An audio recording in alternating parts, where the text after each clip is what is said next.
దేవుని యొక్క నామానికి మహిమ. దేవుని యొక్క వాక్యాన్ని బట్టి చదువుతున్నాం. యోబు రాసిన గ్రంథము 14వ అధ్యాయం.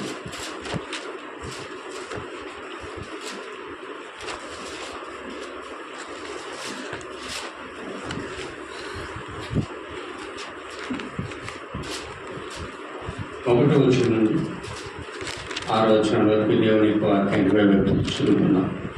అందులో ఒకటి గమనించండి. స్త్రీ కలిగిన నరుడు కొద్ది దినములు గలవాడు మిక్కిలి బాధలు, పువ్వు వికసించినట్లు వాడు పెరిగి వాడిపోవును, నీడ కనబడకపోనట్లు వాడు నిలువుక పారిపోను. అటు వాని మీద నీవు కనుదృష్టి ఉంచి ఉన్నావు, తీర్పు నందుటకై నన్ను నీ ఎదుటికి రప్పించి ఉన్నావు. పాప సహితుల్లో నుండి పాపార్థుడు పుట్టగలిగిన ఏడ ఎంత మేలు, అలాగన ఎవరు పుట్టడానికి. నరుల ఆయుష్కాలము ప్రమిది కలదు, వారి నెలల సంఖ్య నీకు తెలిసినది. మించిదారని వయస్సు పరిమాణాన్ని వారికి నియమించి ఉన్నావు. కూలివారి వలె తమకు నియమించబడిన పనిని వారు ముగించే వరకు వారు విశ్రమము ఉన్నట్లు వారి వైపు చూడక ఉండము. ఆమె చదవబడిన వాక్యం దీవించేలా ప్రార్థన చేసుకున్నాం. మహోన్నతుడా, సర్వాధికారి, పరిశుద్ధుడా, మీ స్తోత్రాలు ఉన్నాను ఆయన. చదవబడిన తండ్రి వాక్యం దీవించండి, ఆశీర్వదించండి. వాక్యం నుండి మీరు మాతో మాట్లాడండి. మా హృదయాలను పరిశుద్ధపరుచున్నాయన. మీ యొక్క ఆత్మ యొక్క తండ్రి ప్రత్యక్ష ప్రభావ మీరు మాకు దయచేయండి. ప్రతాప ప్రభావ వింటున్న ప్రతి ఒక్కరిని కూడా తండ్రి జ్ఞాపకం చేసుకోండి. వారు తండ్రి అర్థం చేసుకున్నారు. మీరే వారితో మాట్లాడండి. ఈ యొక్క కనికర ప్రభావం తండ్రి సంఘం ముఖ్యమని వచ్చిన ప్రతి ఒక్కరిని కూడా దీవించి ఆశీర్వదించండి. నామములో ప్రార్థిస్తున్నాం. ఆమె కూర్చుని చేస్తున్నాం.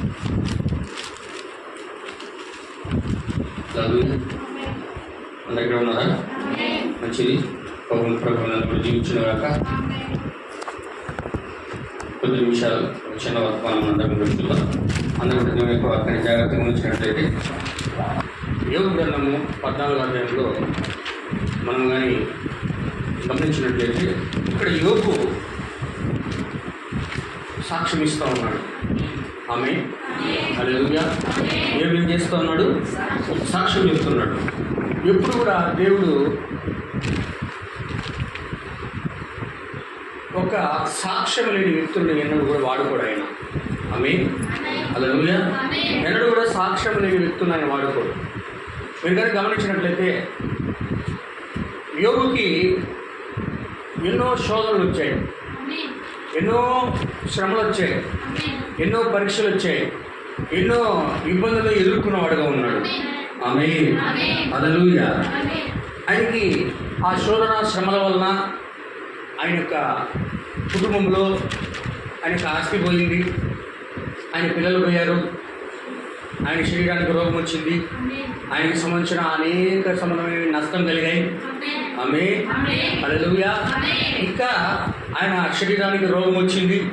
ఆ రోగంతో పాటు ఆయన భార్య కూడా ఆయన్ని ఎంతగానో ఆయన్ని బాగా ఇబ్బంది పెట్టింది. ఆమె అందరు వింటున్నారా? అందరు వినాలా? హల్లెలూయా. ఇబ్బంది పెట్టింది. కానీ అవన్నీ కూడా ఆయనకి ఎందుకు వచ్చాయి, యోబుకి ఎందుకు వచ్చాయి అంటే కేవలం దేవుని వెంబడించినందుకు. హల్లెలూయా. అవన్నీ కూడా దేవుని వెంబడించినందుకు యోబు యొక్క జీవితంలో దేవుడు అనుమతించాడు. ఆ యొక్క దేవుడు కుమారుడు ఉన్నటువంటి యోబు నా కొరకై ఆయన నిలబడతాడా లేదా అని దేవుడు పరీక్షించినప్పుడు అతని జీవితంలో ఎన్నో దేవుడు అనుమతించాడు. హల్లెలూయా. అనేక అనుమతించినను అతడు జీవితంలో ఎన్నో శ్రమలను, శోధనలు, కష్టాలను, ఇరుకులను, ఇబ్బందులను ఎదుర్కొని చివరికి యెహోవా ఇచ్చెను, యెహోవా తీసుకొని సాక్ష్యం చెప్పాడు. ఆమె హల్లెలూయా. కాబట్టి నిజమైన దేవుని కుమారుడు ఈరోజు దేవుని వెంబడించాలంటే దేవుడు మనకేదో ఇస్తాడు, దేవుడు మనకేదో చేస్తాడు, దేవుడు మనం అడిగినని మనకి ఇవ్వడానికి ఆయన ఉన్నాడు అనే ఉద్దేశంతో దేవుడి దగ్గరికి మనం వచ్చడం కాదు. కానీ దేవుని గురించి మనం సాక్ష్యం ఇవ్వడానికి నిత్య జీవం కొరకు దేవుడి దగ్గరికి మనం రావాలి. ఆమె నిత్య జీవం కొరకు మాత్రమే దేవుని దగ్గరికి రావాలి మనం మొదట. ఎందుకంటే అనేక మంది బోధిస్తూ ఉంటారు.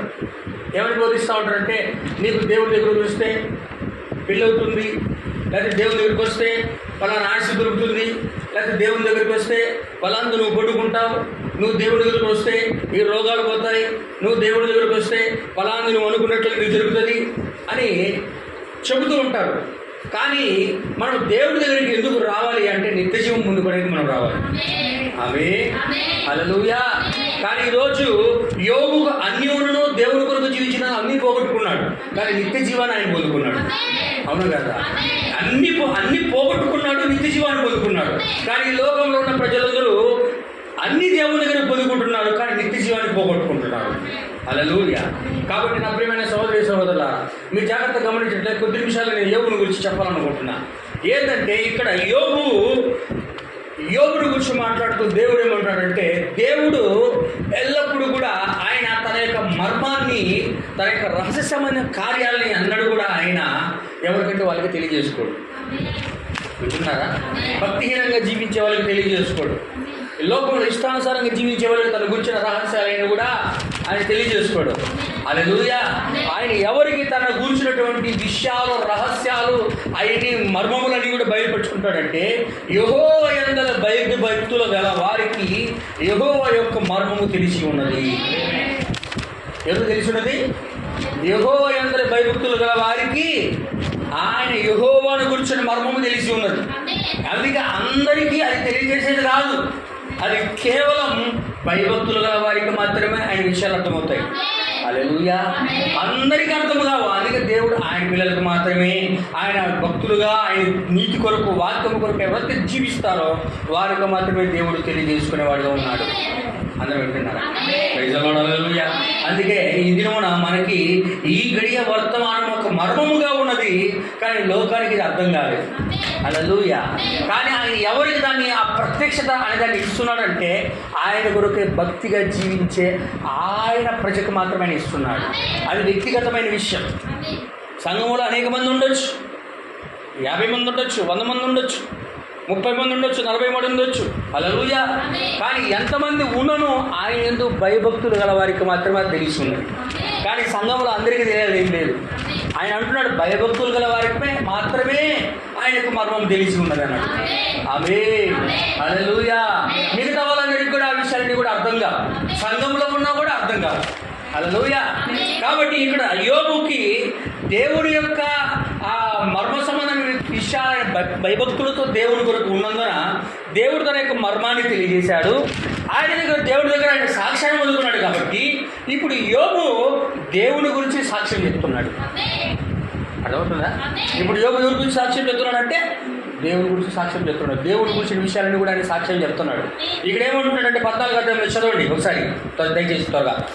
14వ అధ్యాయము యోబు గ్రంథము 14వ అధ్యాయం 1వ స్త్రీ కనిన నరుడు కొద్ది దినములు గలవాడై మిక్కిలి బాధను పువ్వు వికసించినట్లు వాడు పెరిగి వాడిపోవును. చాలు. హల్లెలూయా.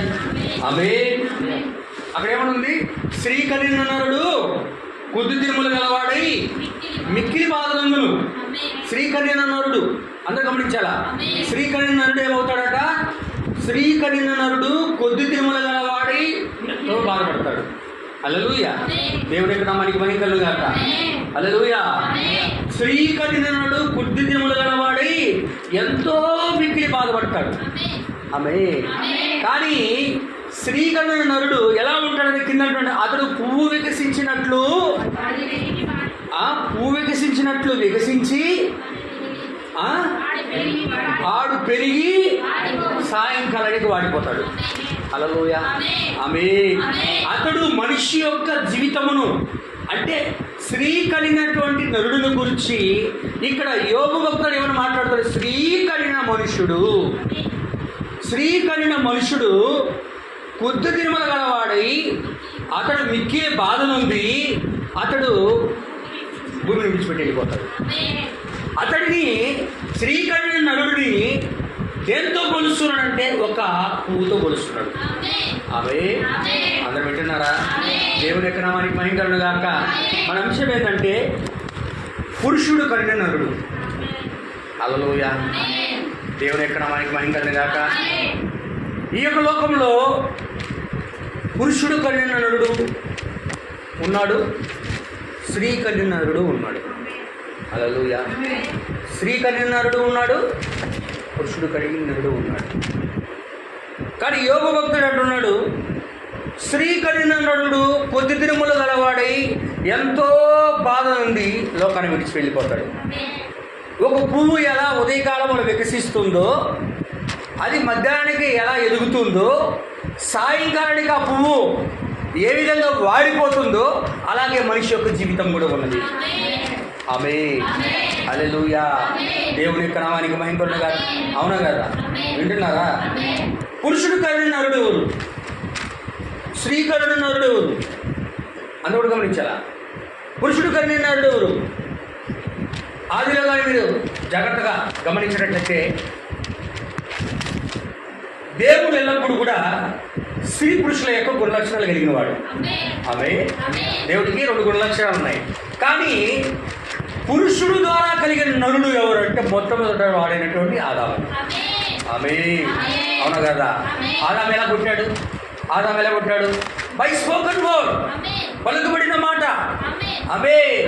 ఆదాము ఎలా పుట్టాడు? ఆదాముతో దేవుడు చెప్పాడు, ఇదిగో దేవుని ఆత్మ మనము మనుషులను చేయదుము అని తన ఆత్మతో ఆయన చెప్పినప్పుడు, మానవుడైనటువంటి ఆదాము దేవుని యొక్క పలుకుబడిన మాట ద్వారా, ఆయన నోటిలో నుండి వచ్చిన పలుకుబడిన మాట ద్వారా ఆదికాండం 1వ అధ్యాయంలో ఆయన సృజించబడిన వాడుగా ఉన్నాడు. ఆమేన్. హల్లెలూయా. ఇప్పుడు ఆయన ఎలా కలుగుతున్నాడంటే పురుషుడి ద్వారా కలుగుతున్నటువంటి మానవుడు. అవును కదా? దేవుని ద్వారా కలుగుతున్నాడు, దేవుని యొక్క పలుకుబడిన మాట ద్వారా వస్తున్నాడు. హల్లెలూయా. అందుకే మీరు జీనియాలజీలో చూస్తే, ఆ వంశావళి గ్రంథంలో చూస్తే, లూకాసు సువార్త 3వ అధ్యాయంలో ఆ యొక్క పుస్తకం అంతా కూడా మనము ఆ యొక్క చదువుతూ ఉంటే, వంశావళి గ్రంథం అంతా కూడా మనం చదువుతూ ఉంటే, నా ప్రియమైన సోదరి సోదరులారా, ఆ గ్రంథంలో ఒకరి తర్వాత ఒకరు కడినట్లుగా మనకు కనబడుతూ ఉంటుంది. కానీ చివరికి వచ్చేసరికి లూకాసు సువార్త తీయండి 3వ అధ్యాయము. హల్లెలూయా. దేవునికి స్తోత్రం. 3వ అధ్యాయము చివరి 2 వచనాలు చదవండి దయచేసి త్వరగా.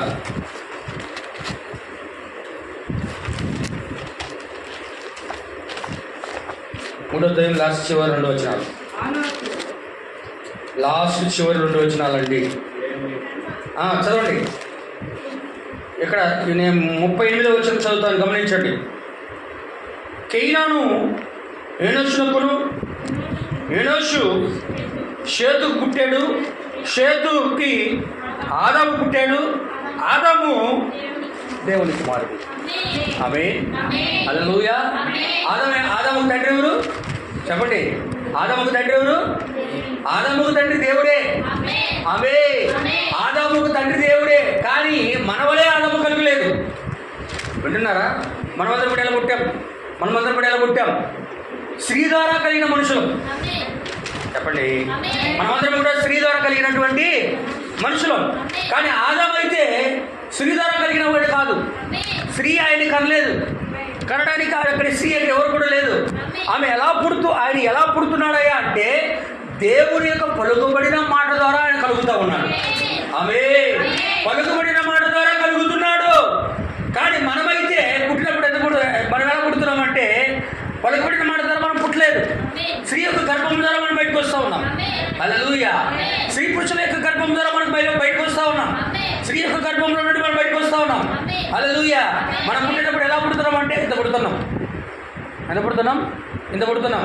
2 కేజీలు, 1.5 కేజీ, 2.5 కేజీ, 3 కేజీలు మనం పుడుతున్నాం. హల్లెలూయా. దేవుని యొక్క నామానికి మహిమ కలుగును గాక. కానీ ఆదాము అలా పుట్టలేదు. ఆయన డేట్ ఆఫ్ బర్త్, ఆయన పుట్టిందే ఆయన వయసు ఎంత అంటే 19. ఆయన వయసు ఎంత? 19 వయసులో పుట్టాడు. ఆయన ఎన్ని సంవత్సరాలు బ్రతికాడు, ఎన్ని సంవత్సరాలు జీవించాడు, ఎంతకాలం భూమి మీద నిత్యజీవం కలిగి ఉన్నాడో మనకు తెలియదు. ఎన్నో వందల సంవత్సరాలు బ్రతికాడు పాపం ప్రవేశించినంత వరకు. హల్లెలూయా. ఈరోజు ఒక ఎగ్జాంపుల్ చెప్తాం. ఈరోజు ఆయన బర్త్డే చేసుకున్నాడు అనుకో, ఆదాము బర్త్డే చేసుకున్నాడు అనుకో, వచ్చే సంవత్సరం వస్తే ఆయనకి ఇప్పుడు 19 అంటే వచ్చే సంవత్సరం 20 రాదు. వచ్చే సంవత్సరం 20 రాదానికి, అప్పుడు కూడా 19. ఒక 10 సంవత్సరాల తర్వాత చేసుకున్నాడు అనుకో, అప్పుడు కూడా ఆయన వయసు 19. హల్లెలూయా. ఎందుకంటే ఆదాము నిత్యజీవిగా ఉన్నాడు, దేవుడు నిత్యజీవిగా ఉన్నాడు, ఆదాము కూడా నిత్యజీవిగా ఉన్నాడు. దేవుడు తండ్రిగా ఉన్నాడు, ఈయన కుమారుడిగా ఉన్నాడు. హల్లెలూయా. దేవుడు ఎక్కడ మనకి మహిమ గాక. ఆదాము దేవుని నుండి కలిగాడు. అందుకే ఆదాము దేవుని నుండి కలిగాడు కాబట్టి ఆదాము దేవుని కుమారుడు అయ్యాడు. ఆదాము ఎలా పుట్టాడంటే మనుషుల్లాగా స్త్రీ పురుషుల యొక్క కలయిక ద్వారా పుట్టలేదు, కానీ దేవుని యొక్క పలుకుబడి మాట ద్వారా కలిగాడు. మొదటి అధ్యాయంలో ఆయన సృష్టించాడు, అందరూ వింటున్నారా? మొదటి అధ్యాయంలో ఆయన కలిగించాడు, రెండో అధ్యాయంలో నాసికారంధ్రంలో ఆయన ఊదాడు. హల్లెలూయా. అందుకే దేవుని వాక్యం ఏమంటే నరుని ఆత్మ యెహోవా పెట్టిన దీపం. హల్లెలూయా. నరుని ఆత్మ యెహోవా పెట్టిన దీపం, ఆయన పెట్టిన దీపం మన లోపల వెలుగుతూ ఉన్నది. హల్లెలూయా. అది ఏదో నుండి వెలుగుతానే ఉన్నది. హల్లెలూయా. దేవుని ఎక్కడ మనకి మహిమ కలుగుగాక. కాబట్టి నా ప్రియమైన ఆదాముకి ప్రారంభంలో ఎన్నో సంవత్సరాల, వందల లక్షల సంవత్సరాల వయసు కలిగి ఉన్నాడు, కానీ నిత్యజీవి. ఆయనకి రోగము లేదు, ఏ బాధలు లేవు, ఏ కష్టాలు లేవు, ఏ శ్రమలు లేవు. ఆత్మ ఫలములు కలిగి ఉన్నాడు, ఆనందంగా ఉన్నాడు, సంతోషంగా ఉన్నాడు. దేవుడే ఆయన తండ్రి, దేవుడే ఆయన తల్లి, దేవుడే ఆయనకి సమస్తము, సంతోషము, సమాధానము, సమస్తము కూడా ఏదోలో ఉన్నాడు. ఆమేన్. హల్లెలూయా. ఎందుకు అంటే ఆయన పురుషుల ద్వారా కలిగి ఉన్నాడు కాబట్టి. హల్లెలూయా. దేవుని ఎక్కడ మనకి మహిమ కలుగుగాక. అందరికీ అర్థమవుతుందా? ఆయన పురుషుడి ద్వారా కలిగింది, కానీ స్త్రీ అలా కలగలేదు, అవ్వ అలా కలగలేదు. అవ్వ అంటే ఆదాములో నుండి కలిగింది. వింటున్నారా? ఆదాము దేవుని యొక్క పలుకుబడిన మాట ద్వారా కలిగితే స్త్రీ మాత్రం ఎలా కలిగిందంటే ఆదాములో నుండి బయటకు వచ్చింది. హల్లెలూయా. ఆదాము పుట్టుక వేరు, శ్రీమతి ఆదాము పుట్టుక వేరు. హల్లెలూయా. ఆదాములో నుండి బయటకు వచ్చింది. ఇప్పుడు ఆదాముకి తండ్రి ఆదామే, తల్లి ఆదామే, అన్నయ్య, సహోదరుడైనా, బంధువైనా, స్నేహితుడైనా, ఎవరైనా సరే శ్రీమతి ఆదాముకి ఆదామే అయి ఉన్నాడు. హల్లెలూయా. ఆదాముకు దేవుడు ఎలా ఉన్నాడు? వింటున్నారా? ఆదాముకు దేవుడు ఎలా ఉన్నాడు? శ్రీమతి ఆదాముకు ఆదాము కూడా అలా ఉన్నాడు. ఆమేన్. దేవుని ఎక్కడ మనకి మహిమ కలుగుగాక. వీళ్ళిద్దరు బాగానే ఉంది. ఎన్నో ఎన్నో వందల వేల లక్షల సంవత్సరాలు ఏ వ్యాధి లేకుండా, ఏ రోగము లేకుండా, ఏ బాధలు లేకుండా, ఏ కష్టాలు లేకుండా పురుషుల ద్వారా కలిగిన మానవుడిగా ఉండి వారు ప్రపంచమును వెళ్తూ ఉన్నారు. హల్లెలూయా. దేవుని ఎక్కడ మనకి మహిమ కలుగుగాక. ఇలా ప్రపంచాన్ని వెళ్తూ ఉన్నారండి. ప్రపంచంలో వెళ్తూ ఉన్నప్పుడు ఎప్పుడైతే వారి యొక్క జీవితంలోనికి దేవుడు పాపమును అనుమతించాడో, ఎప్పుడైతే వాళ్ళ జీవితంలోనికి పాపము అనుమతించబడి వారు పాపము చేశారో, పాపము జరిగిన రోజు నుండి వాళ్ళకి ఏం కలుగుతుందంటే తమ శరీరాల మార్పు కలుగుతాము. హల్లెలూయా. ఏం కలుగుతా ఉంది? శరీరంలో మార్పు, మనస్సులో మార్పు, ఆలోచనలో మార్పు. హల్లెలూయా. మీరు కనుక గమనిస్తే ఆది కాండములో దేవుడు తన స్వరూపమును, తన పోలిక చొప్పున నరులను చేశాడు, అవును కదా? కానీ పాపం జరిగిన తర్వాత ఆదాము దేవుని పోలిక, దేవుని స్వరూపంలో పుడితే, పాపం జరిగిన తర్వాత ఆదాము యొక్క కుమారుడు దేవుని పోలిక, దేవుని స్వరూపంలో పుట్టలేదు, కానీ ఆదాము యొక్క పోలిక ఆది స్వరూపంలో పుట్టాడు. అవును చూడండి. ఆది కాండం 5వ అధ్యాయం త్వరగా చదవండి, త్వరగా. ఆది కాండం 5వ అధ్యాయం 1 నుంచి 5 వచనాలు. దేవుని ఎక్కడ మనకి మహిమ కలుగుగాక. ప్రజలో దేవుని స్తోత్రం.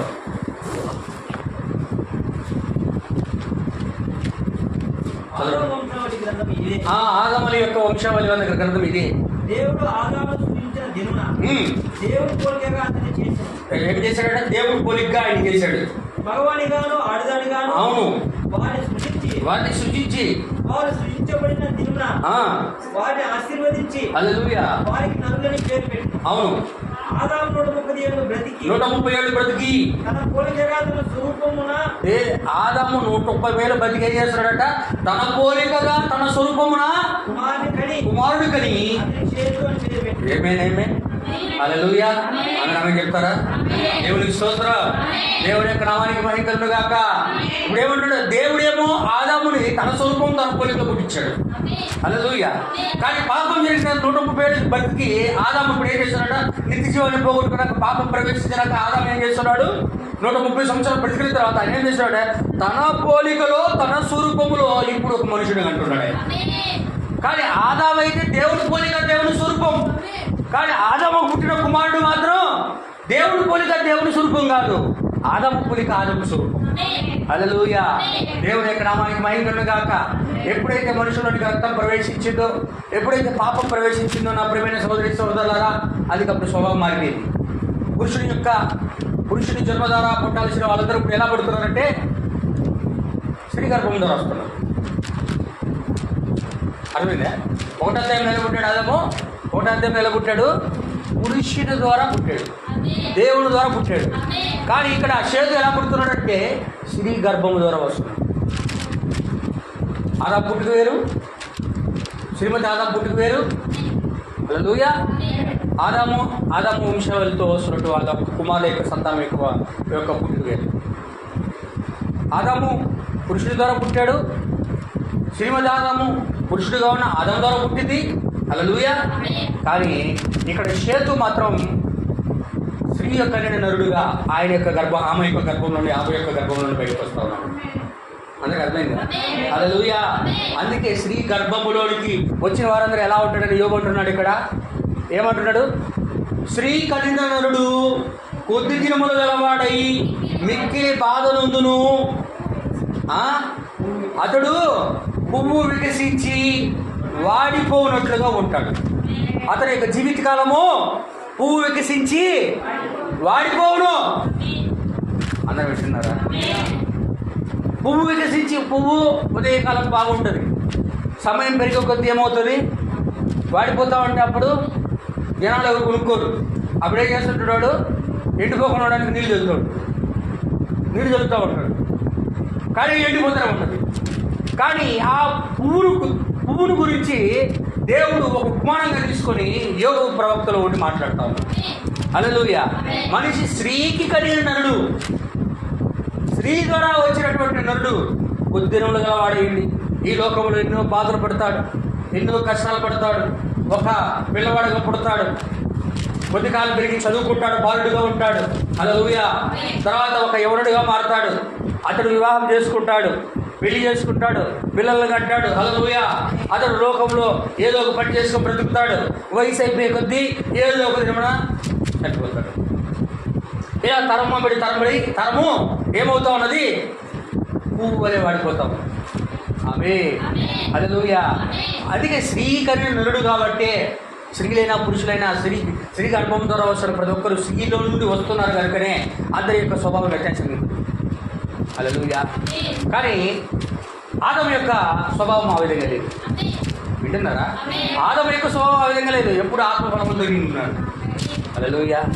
కానీ స్త్రీ కలిగిన యొక్క వారి యొక్క స్వభావం ఎలా ఉంటుంది? ఎప్పుడు కోపము, ద్వేషము, పగ, కక్షలు, కొట్లాట, ద్వేషము, ఒకరికంటే ఒకరు గొప్పగా హెచ్చించుకోవడం. హల్లెలూయా. కారణం ఏంటంటే స్త్రీ యొక్క గర్భంలో నుండి రావడం. అందరూ వింటున్నారా? హల్లెలూయా. దేవుని యొక్క నామానికి మహిమ కలుగును గాక. కానీ ఇలా పుట్టిన ఆదాము యొక్క స్వరూపంలో, ఆదాము యొక్క పోలికతో ఎప్పుడైతే అక్కడ పుట్టారో అప్పుడు దేవుడు ఏం చేస్తాడంటే ఏదోలు నుండి వాటిని గంటి వేసినప్పుడు శ్రీమతి ఆదాము ఏం చేసిందంటే ఆదాము తీసుకొని ఏదో పెట్టి బయటకు వెళ్ళేసి స్త్రీని వెంబడించాడు ఆయన. హల్లెలూయా. అప్పుడు ప్రపంచమంతా కూడా విస్తరించింది. 50,000 సంవత్సరాల ప్రపంచమంతా కూడా విస్తరించింది. హల్లెలూయా. ప్రపంచమంతా విస్తరించిన తర్వాత ఇప్పుడు దేవుడు ఏమంటాడంటే మరలా స్త్రీ ద్వారా పుట్టుక కాదు కానీ పురుషుల ద్వారా పుట్టుక కలగాలి. ఏ దూరంలోకి మరలా పోవాలంటే ఎలా పుట్టాలా? మనము ఎలా పుట్టాలా చెప్పండి? ఎలా పుట్టాలా మనం? మరలా ఏ దూరంలోనికి పురుషుని ద్వారా కలిగినప్పుడు ఏ దూరంలో ఉన్నారు వాళ్ళు. ఎప్పుడైతే పాపం జరిగిందో స్త్రీ ద్వారా బయటికి ఎలా మనుషులు వస్తున్నారు అప్పుడు వ్యాధుల నుంచి వెళ్ళబట్టపడ్డారు. హల్లెలూయా. ఇప్పుడు మరలా పురుషుడు ద్వారా పుట్టాలి అంటే మరలా పురుషుడుగా దేవుడు రావాలి. ఆమేన్. అందరూ వింటున్నారా? ఇప్పుడు ఎలా పుట్టాలంటే పురుషుడి ద్వారా పుట్టాలి. అందుకే మన జన్మే ఒక పాపం అన్నాడు దావీదు. అవును కదా? నేను పాపముందు పుట్టిన నాడు నేను పాపము నా తల్లి నన్ను గర్భమును ధరించాను అన్నాడు. అవును కదా? పాపము నన్ను గర్భం ధరించి గర్భం ధరించడం ఒక పాపము. పాపములో పుడుతున్నాం మనమందరం కూడా, కానీ అది దేవుడి యొక్క అనుమతిపూర్వక చిత్తమైనది. హల్లెలూయా. కానీ యేసు ప్రభు వారు, యేసుక్రీస్తు అలా పుట్టలేదు. మనమందరం కూడా పాపంలోనే పుట్టాము. అందుకే పౌలు గారు అన్నాడు, ఏమన్నాడు, మీరు మీ అపరాధముల చేతమును పాపముల చేతను చచ్చిన పడి ఉన్నారు అన్నాడు ఆయన.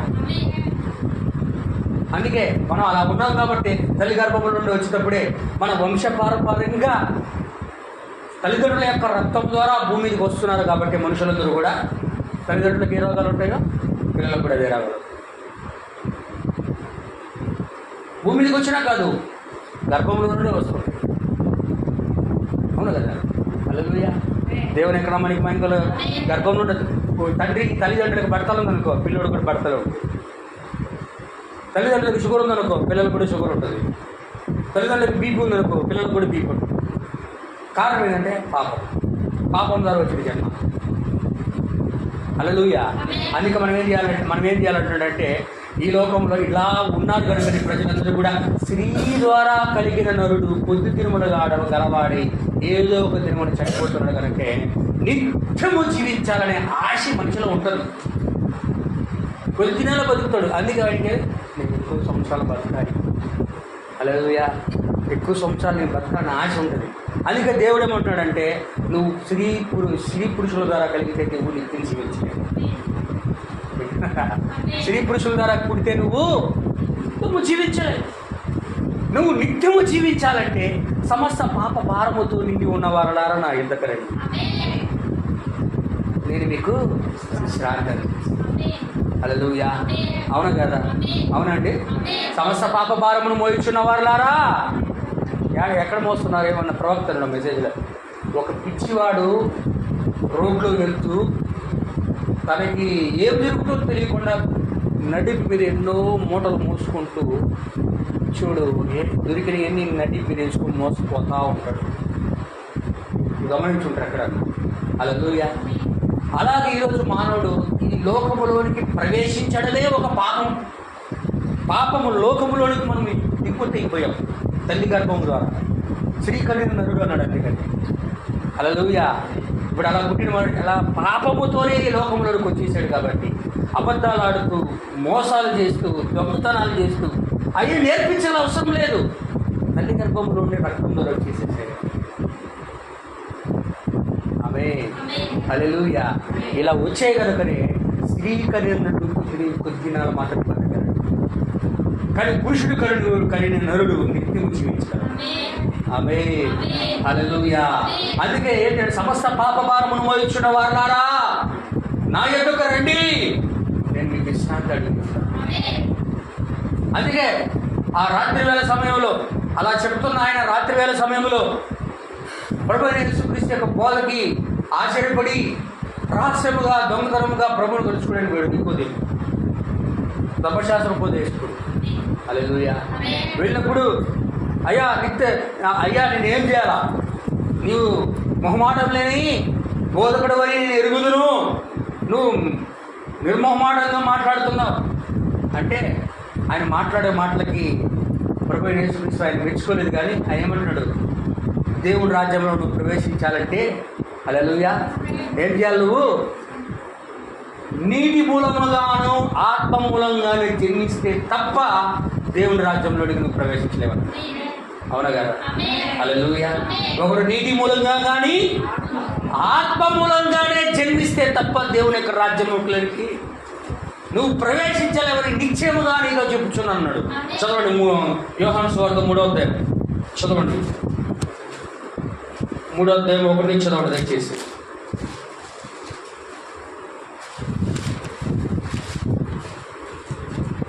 అధికారైన నికోదేమును పరిశుద్ధుడు ఒకడు ఉండెను. అతడు రాత్రి యందు ఆయన వద్దకు వచ్చి, బోధకుడా, నీవు దేవుని యొద్ద నుండి వచ్చిన బోధకుడని నేను ఎరుగుదును. అవును, దేవుడు అతనికి తోడైంటేనే గాని నీవు చేస్తున్న సూచక్రియలను ఎవడో చేయడని ఆయనతో చెప్పాడు. అవును. అందుకు యేసు అతనితో, ఒకడు కొంతగా జన్మించితేనే గాని అతడు దేవుని రాజ్యంలో చూడలేడని మీతో నిత్యముగా చెప్పుచున్నాను. ముసలివాడైన నేను మరలా తల్లి గర్భంలో ప్రవేశించి ఎలా జన్మించగలను?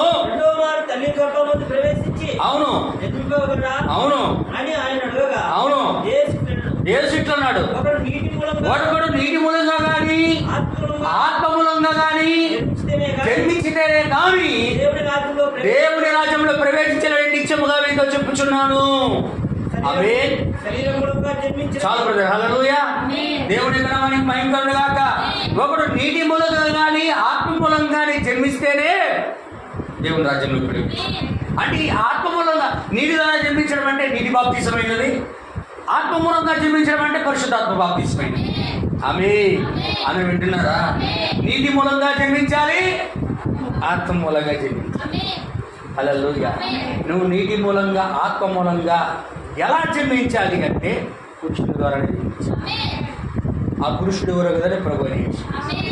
ఆదిలో ఆదాము పలుకబడిన మాట ద్వారా ఆయన జన్మించినట్లుగా, పలికినప్పుడు ఎలా కలిగాడో అప్పుడు కలిగినట్లుగా ఇప్పుడు కూడా అదే దేవుడు వాక్యమై ఈరోజు భూమి మీద ఉన్నాడు. ఆమేన్.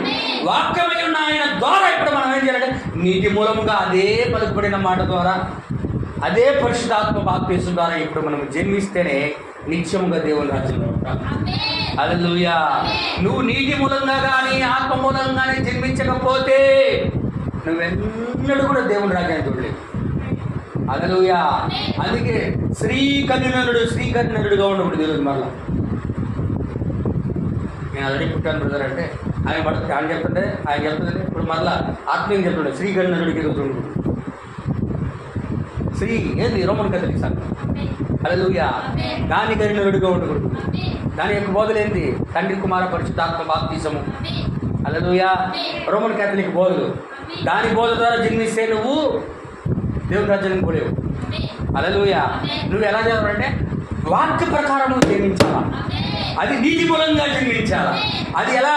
ప్రభువైన యేసుక్రీస్తు నామములో నువ్వు బాప్తిసం పొందినప్పుడు అది నీటి బాప్తిసమైంది. హల్లెలూయా. నువ్వు అలా జన్మించిన తర్వాత ఆ నామములో మాత్రమే పరిశుద్ధాత్మ నీ మీద కుమ్మరించబడుతుంది, నీలోనికి వరముగా వస్తుంది కనుక ఆయన కొరకు నువ్వు వేడుకొని దాని కొరకు ఎదురు చూసినప్పుడు ఆయన నిన్ను ఆయన ఆత్మ చేత నింపుతాడు. హల్లెలూయా. అది ఆదాము పురుషుడి ద్వారా జన్మించాడు. ఈరోజు సంఘంలో ఉన్న ప్రత్యేక విశ్వాసి ఈరోజు కూడా ఇదే పురుషుడిగా వచ్చినటువంటి పరిశుద్ధాత్మ ద్వారా నువ్వు జన్మించినప్పుడు, నీటి ద్వారా జన్మించినప్పుడు అప్పుడు మాత్రమే నువ్వు దేవుని రాజ్యంలోనికి ప్రవేశించి మరలా నూతన యుగంలోకి ప్రవేశిస్తావు. అనగా అర్థమైందా? ఆదాము ద్వారా బయటకు వచ్చేసారు, ఇప్పుడు మరలా కడపటి ఆదాము ద్వారా మరలా లోపలికి వస్తారు. హల్లెలూయా. అదే మార్గం, వేరే మార్గం లేదు. నేను వేరే మార్గాన్ని ఏర్పాటు చేసుకుంటాను, మాకు థియాలజీ ఉంది, మేము బైబిల్ క్లాసులు మా కాడ బలి చెప్తారు, మేము బైబిల్ క్లాస్ నేర్చుకొని మేము చెప్తామంటే అది వద్దు. వాక్యం కావాలి మనకి. అది వాక్యానికి సరిపోవాలి. వాక్యము ద్వారా జన్మించినదే క్రొత్త జన్మ అయి ఉన్నది. వాక్యము లేని జన్మ క్రొత్త జన్మ కాదు. వాక్యములో లేనిది నశించిపోయే మార్గమై ఉన్నది, అది మరణమైన మార్గమై ఉన్నది. ఈరోజు నిత్య జీవం కేవలం ప్రభువైన యేసుక్రీస్తు ఉన్నాడు. ఆమేన్. ప్రతి కాలంలో కూడా దేవుడు తన యొక్క పేరును అనేక మంది ప్రవక్తల దగ్గర వేరే వేరే రకాలుగా ప్రస్తావించుకుంటూ వచ్చాడు. ఒకసారి యెహోవా ఈరే అన్నాడు, ఒకసారి యెహోవా షమ్మా అన్నాడు, ఇంకొక చోట యెహోవా రాఫా అన్నాడు, ఇంకొక చోట యెహోవా సిక్కీర్ అన్నాడు, ఇంకొక చోట యెహోవా రోయి అన్నాడు. హల్లెలూయా. ఇంకొక చోట నేను సర్వశక్తి గల దేవుడు అన్నాడు. అందరూ వింటున్నారా? కానీ ఆయన అసలైన నామం బయలుపరుచుకునే సమయం వచ్చినప్పుడు ఆయన నామం మాత్రం ఆయన ఏర్పాట్లో ఉన్నది మాత్రం బయలుపరుచు. ఆ నామం ఏంటంటే ప్రభువైన యేసు.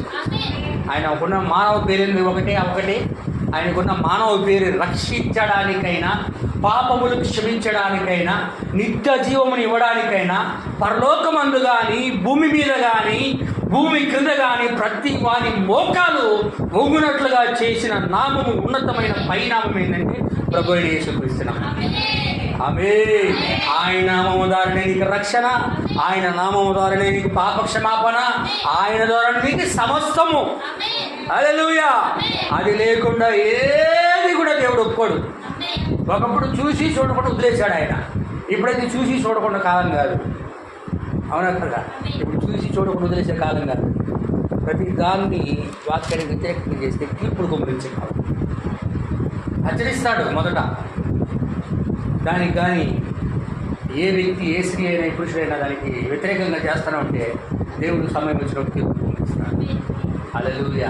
కాబట్టి పురుషుడు కలిగిన నరుడు ఈరోజు ఎవరు అంటే కొత్తగా జన్మించిన వాళ్ళు. మరలా వారు నూతన యోధుల్లో ప్రవేశిస్తున్నారు. అందరి బట్టి దేవుని క్రమానికి మనం చెప్పబడిన చిన్న వర్తమానం ప్రభు దీవించుగాక, ప్రభువును ఆశ్రయించుగాక. ప్రార్థన